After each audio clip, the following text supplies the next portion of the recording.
साथियों, हमारे जीवन में सुख और दुख दोनों ही आते रहते हैं।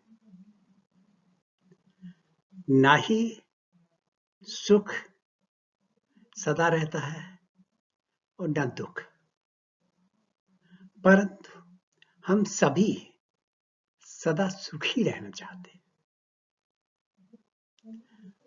कभी दुख की छाया भी नहीं पड़ने देना चाहते, परंतु यह नहीं जानते कि दुख आने का कारण क्या है, दुख की छाया क्यों पड़ती है, क्यों दुख आता है। श्रीमद् भगवत गीता में श्री कृष्ण ने इसके बारे में बहुत कुछ वर्णन किया है। गीता में वर्णित दुख देने वाले तत्वों को समझकर उनसे दूर रहे तो कभी दुख छू भी न पाए और हम अक्षय सुख भोग सके। आइए देखें कि गीता में कृष्ण जी ने क्या कहा है। न पृच्छेत् प्रियं प्राप्य नोद्यजेत् चापाप्रियं स्थिर बुद्धिर सम्मूढ़ो ब्रह्मविद् ब्रह्मणि स्थितः। न प्रहृष्येत् प्रियं प्राप्य। प्रहृष्येत् मीन्स बहुत हर्षित होना, बहुत खुश होना, ओवरजॉयड होना। न प्रहृष्येत् प्रियं प्राप्य। प्राप्य माने प्राप्त करके, जो चीज़ तुम्हें प्रिय है उसको प्राप्त करके बहुत ज़्यादा ओवरजॉयड ना हो जाना।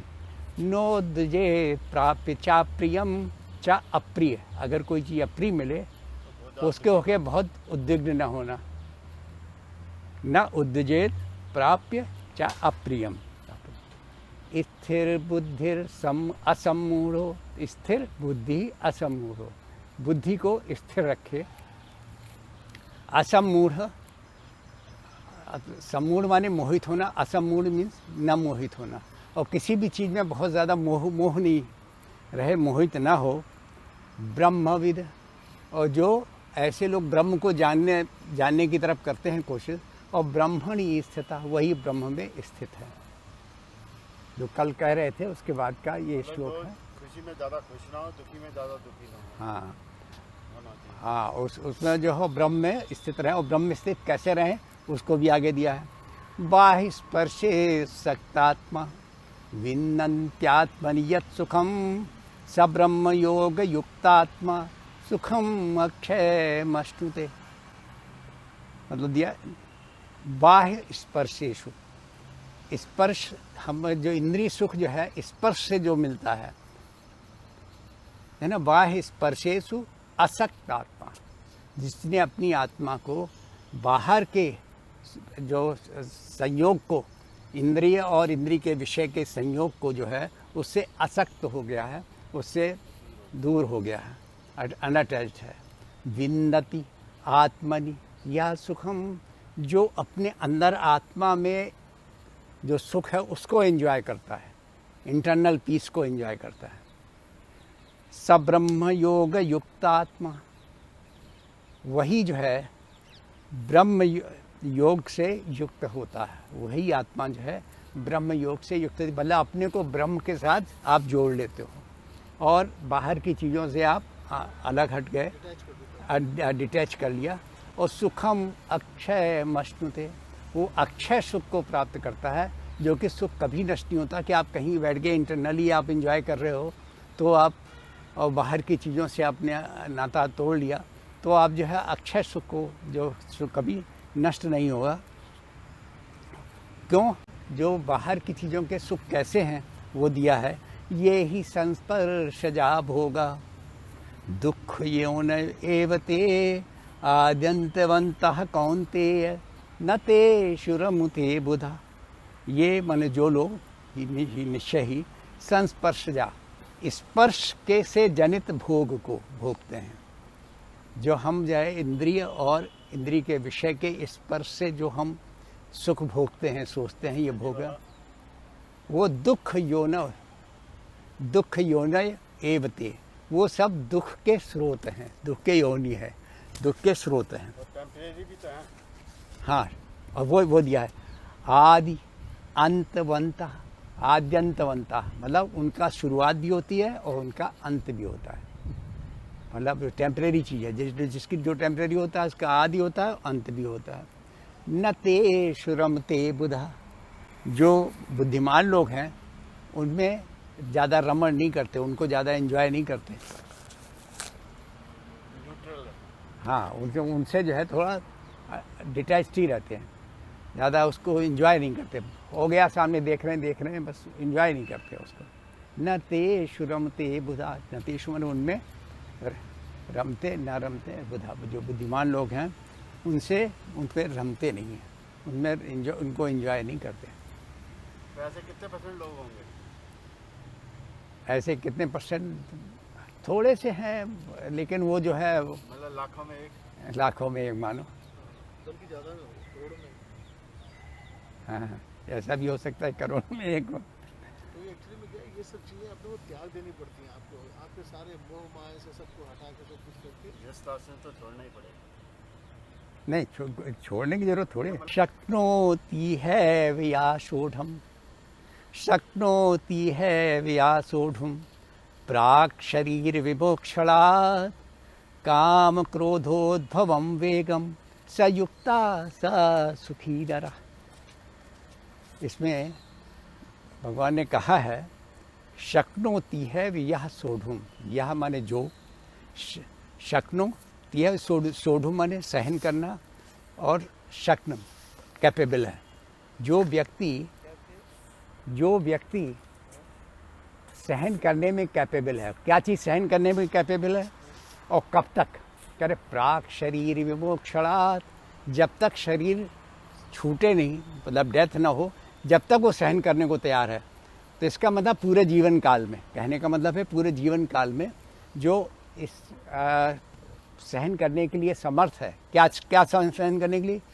काम क्रोधोद्भवम वेगम, जो काम और क्रोध से उत्पन्न वेग, आदमी के अंदर बहुत वेग तेजी से आता है, कामनाओं का वेग भी और क्रोध का भी वेग बहुत तेजी आता है, फिर सब कुछ भूल जाता है।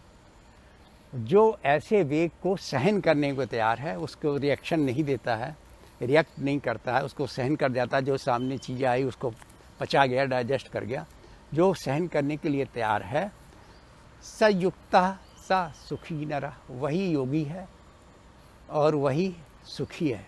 वही पुरुष योगी है और वही सुखी है।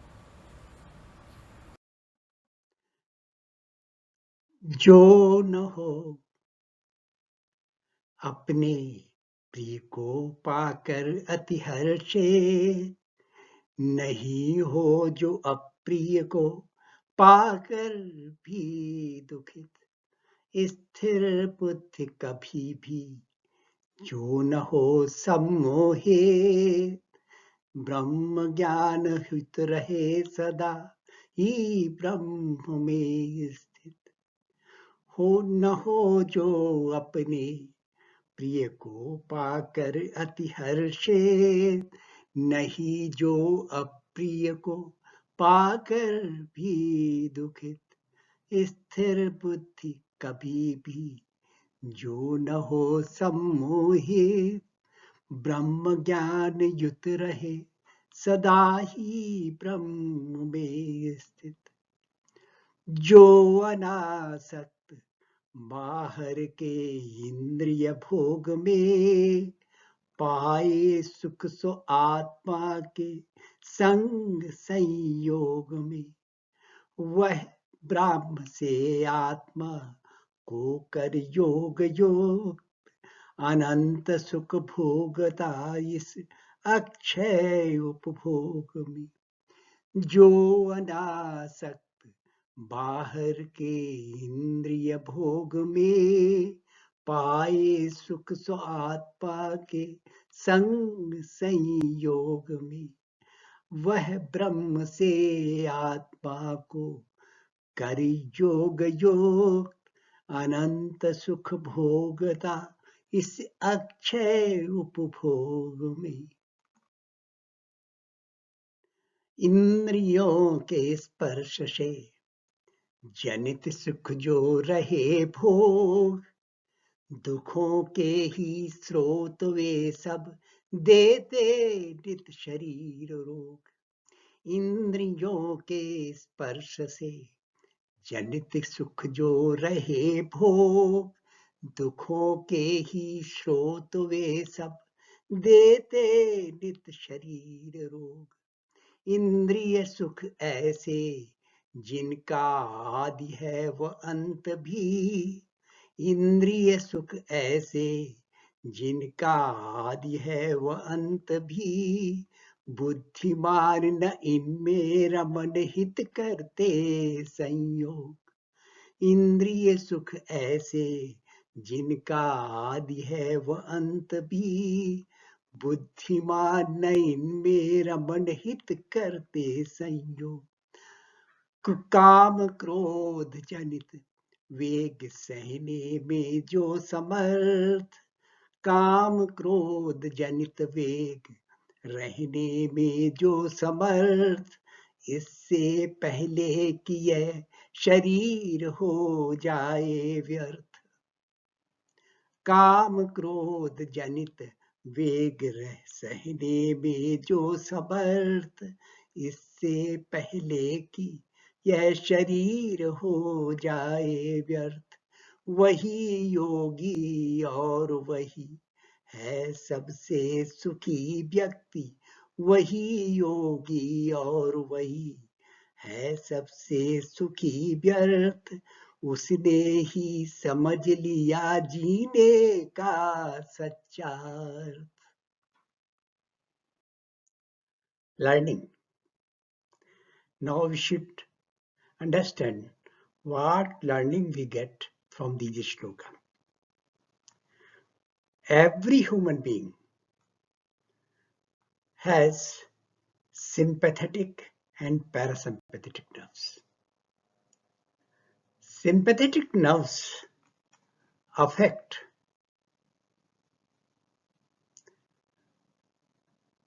our body and emotions with the changes in the environment. Whatever happens in the external world, that affects our body as well as our emotions. And we feel pleasure or pain and become sad or happy. After some time, parasympathetic nerves start acting and the intensity of pleasure and pain gets reduced. This instability of mind gives distress, and we feel that we are sad.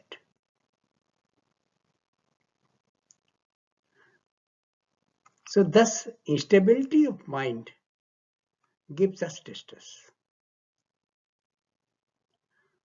For example, we become happy if my dearest person meets us, and become sad when he leaves. Let us understand what is basic human problem.